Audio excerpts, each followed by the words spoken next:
I've had a long career in multiple industries. If you list my sins, I sound like the worst person on earth. But if you put those against the things I've done right, it makes much more sense. The value of beauty and inspiration is very much underrated, no question. But I'm not trying to be anyone's savior. That is not I'm just trying to think about the future and not be sad. For me, it's simply this is something that is important to get done, and we should just keep doing it or die trying. And I don't need a source of strength. So quitting is not even like... It's not in my nature. And I don't care about optimism or pessimism, but that we're going to get it done. Tesla was under the most relentless short seller attack in the history of the stock market. Tesla was the most shorted stock in the history of stock markets. So, this was affecting our ability to hire people. It was affecting our ability to sell cars. Yeah, it was terrible. They wanted Tesla to die so bad they could taste it. Well, most of them have paid the price. Yes. Where are they now? Just work like hell. I mean, you just have to put in, 80 to 100 hour weeks every week. But all those things improve the odds of success. So when people tell me like, well, what can you do to encourage entrepreneurs to start companies? I'm like, if you need encouragement, don't start a company. We basically messed up almost every aspect of the Model 3 production line. From cells to packs to motors, body line, the paint shop, final assembly, everything. Everything was messed up.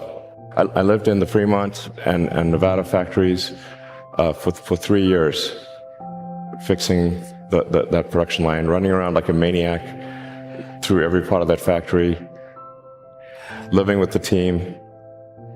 Yeah. I slept on the floor so that the team who was going through a hard time could see me on the floor.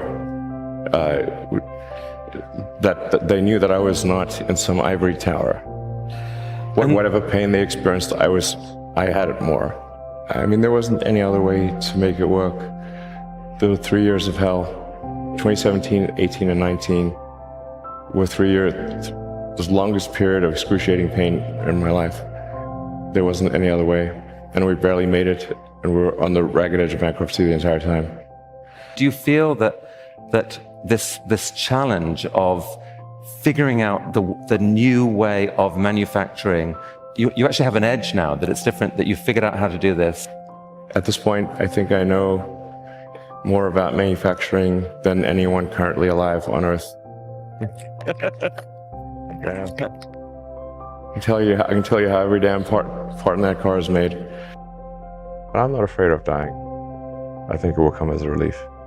So, although you may not be able to see the vision of SpaceX come true in your life. Well, I'd like to live long enough to see that. Being at a net worth of 230 billion, roughly, being perceived as the richest person. Do you know John Law? I don't know. John Law used to be the richest person on earth 300 years ago. Okay. He was a poker player, a gambler. He was the biggest art collector on earth, so a lot of superlatives. Wow. In the end, he went bankrupt. What? That's a pretty far to fall.